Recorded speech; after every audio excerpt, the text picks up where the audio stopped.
ওয়ার্ল্ডমেক নিউজে আপনাদের স্বাগত জানাই। এই মুহূর্তের সবচেয়ে বড় ব্রেকিং নিউজ দিয়ে আমরা শুরু করছি। বিস্তারিত তথ্য জানতে আমাদের সাথেই থাকুন। এসআইআর আবহে আজ 3 দিন সফরে বঙ্গেসা, কি বার্তা দেবেন কর্মীদের? ভোট কেন্দ্রে যেতে পারলে এসআইআর শুনানিতে কি সমস্যা? বয়স্কদের অপমানে সুকান্তকে তোপ তৃণমূলের। শুনানির নামে বৃদ্ধ ও দিব্যাঙ্গদের হেনস্থা, কমিশনের পর্যবেক্ষককে ঘিরে বিক্ষোভ, উত্তপ্ত মগরাহাট। এসআইআর শুনানিতে হয়রানির মাঝে মঙ্গলে বাঁকুড়ায় মুখ্যমন্ত্রী, বেঁধে দেবেন 26-এর সুর। রাতের রাজ্য সড়কে দুর্ঘটনা, বন্ধুদের সঙ্গে গাড়িতে যাওয়ার পথে মৃত্যু জুনিয়র ডাক্তারের। 26-এ বিজেপি জিতলে 3 লক্ষ টাকার বাড়ির প্রতিশ্রুতি শুভেন্দুর, মিথ্যা বলায় কাজ খোঁচা তৃণমূলের।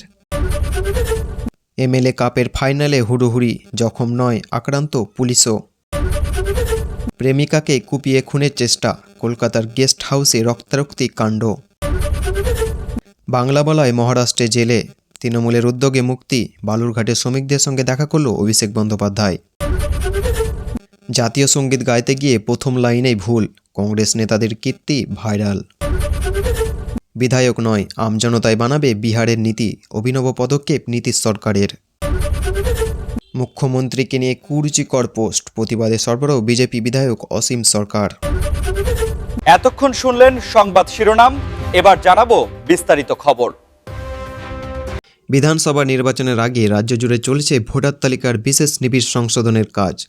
আর এই পরিস্থিতির মধ্যেই আজ সোমবার থেকে 3 দিনের সফরে পশ্চিমবঙ্গে আসছেন কেন্দ্রীয় স্বরাষ্ট্রমন্ত্রী অমিত শাহ।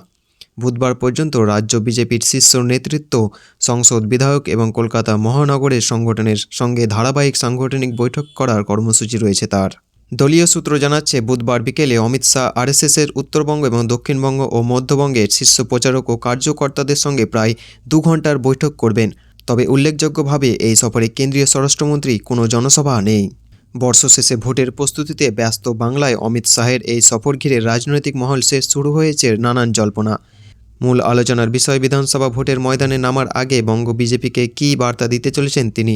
সূত্রের দাবি, নির্বাচনী রণকৌশল নিয়ে পরামর্শ দেওয়ার পাশাপাশি প্রচারের দিশা ও অগ্রাধিকারের ক্ষেত্রগুলি স্পষ্ট করে দেবেন অমিত শাহ।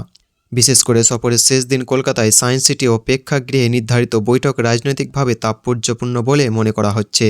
সেখানে কলকাতা মহানগরের মণ্ডল এবং জোন ও জেলার কার্যকর্তাদের পাশাপাশি রাজ্য নেতৃত্বের উপস্থিতিতে বক্তব্য রাখবেন তিনি।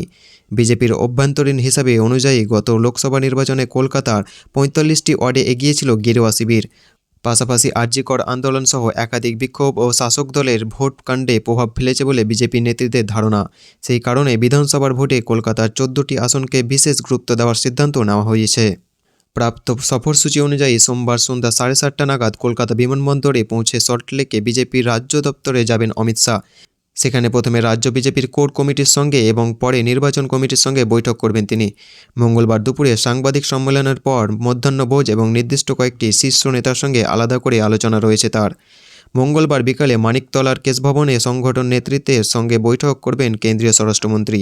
বুধবার সকালে কলকাতার ইস্কন মন্দিরে দর্শনের পর একটি হোটেলে রাজ্য বিধায়ক ও সংসদের সঙ্গে গুরুত্বপূর্ণ বৈঠক সারবেন তিনি। মধ্যাহ্নভোজের শেষে বিকেলে 2:15 নাগাদ সায়েন্স সিটিতে পৌঁছে কলকাতা মহানগরের সংগঠনের নেতাদের সঙ্গে সভা করবেন অমিত শাহ। সেখান থেকে সন্ধ্যার পর দিল্লির উদ্দেশ্যে রওনা দেবেন তিনি। এতক্ষণ শুনলেন বিস্তারিত সংবাদ। আজকের মতো সংবাদ এখানেই শেষ হলো। ধন্যবাদ।